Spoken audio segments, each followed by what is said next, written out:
Good morning. God dang it.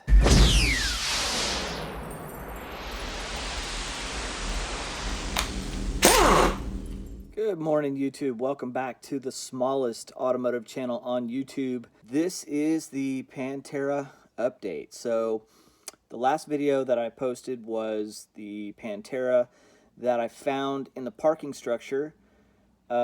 It was a story that I heard at a Cars and Coffee, and I wasn't sure that it was completely true, but it turns out, sure enough, it was.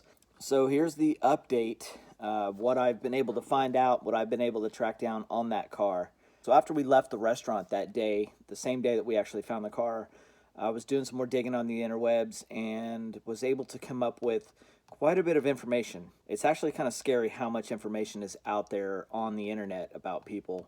But I found like 3 or 4 phone numbers. I figured I'd give them a try. They're either going to be disconnected or whatever. So about the 3rd number down, a gentleman answers. And sure enough, it's the gentleman that owns the car. And I told him who I was and what I was doing and that I had found his car and just really interested in those cars and hearing the story about his. And his reply was he was on his way out of town. He was going to be gone for about 10 days and to give him a call back after that. Perfect, no problem. I was like, thank you so much for your time. I'll give you a shout back. Enjoy your vacation. So, of course, I'm anxious to hear the story, and 10 days feels like forever. But I actually waited like a couple more days afterwards, just, make sure he's back in town, kind of settled down. I didn't want to catch him the day he's getting back. So I ended up calling, and no answer. I left a message.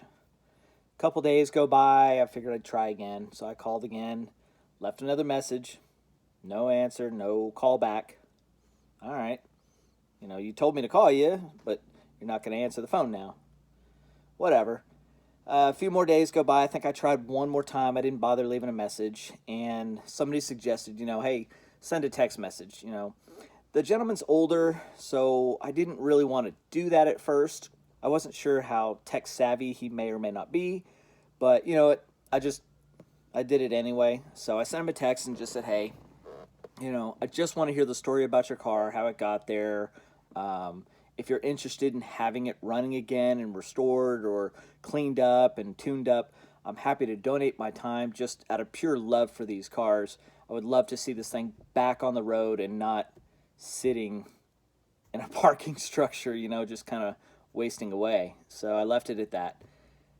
Again, no response from him whatsoever. So, it's funny because the people that I talked to that knew him, they had told me, oh yeah, reach out to him. He's totally cool guy. He'll get right back to you, blah, blah, blah.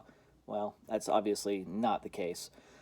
For whatever reason, I guess he just doesn't want to tell anybody about his car, so it is what it is. So since the video's been up, I've been contacted by a couple different people with bits and pieces of information about the car and why it's there, how it got to be there, and stuff like that. So I'll share that with you. I wasn't able to really confirm any of this with the owner or anything like that, so it's all just kind of word of mouth. This is what I've heard. This is what I've been told.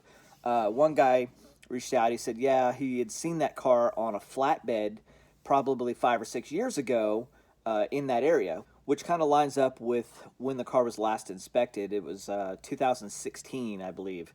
It was done by a shop, close by the city there, so they must have come and picked it up, done the inspection, and dropped it back off or something like that. Somebody else had told me that he purchased the car from the widow of the original owner, so that would make him the second owner, which lines up with the mileage on the car that the inspection report had reported. The inspection report said it had about 35,000 miles on it when it was last inspected. So, if he's the second owner, then that's more than likely original miles for that car, which is, that's low mileage. That's pretty cool to find something like that. Another bit of information I got was the car was actually parked there because the speedometer cable had broken. To me, that seems like a silly reason to park a car for that long. I had the speedometer cable break on my car. Actually, when I got my car, it never even worked, so it'd been broken since the day I got it. and I was literally able to fix it in about a half hour. It's really not that big of a deal. So I couldn't imagine just parking a car and just letting it waste away because the speedometer doesn't work. I mean, I drove mine for like a year that way. Somebody else told me this is his least expensive car that he owns, and he's got a bunch more. It's kind of a shame that he's got multiple cars. I mean, if this is the way this one's going to be treated, that's, again, you know, his car, he can do what he wants with it, but it's kind of heartbreaking to see a piece of history like that just sit and waste away. There weren't many of these cars produced over the 22 years or so. I think it was up till 93 that they stopped production. And best guesses and estimates put it at about 6,000 cars or so. And then of those 6,000 cars, we don't know how many are actually here in the States and how many are left over in Europe somewhere. That's a pretty low production number to begin with. Let's just ballpark and say there's probably 3,000 or 4,000 cars here in the States, and that's not a lot. To me, it's kind of important that these cars are taken care of and not left, to rot away like that, because they are kind of a piece of history. There's just not many people out there that know what these cars are.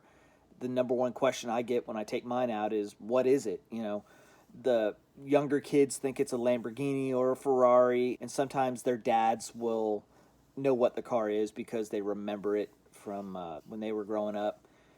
But overall, not many people know about these things. I guess the moral of the story is, don't let your cars go to waste. If you have something special, take care of it, enjoy it. Don't just park it and let it sit. These cars were made to be driven and enjoyed.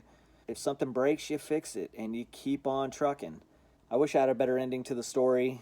The odds of us seeing that car back on the road are very, very slim. That's heartbreaking to see something like that kind of rot away.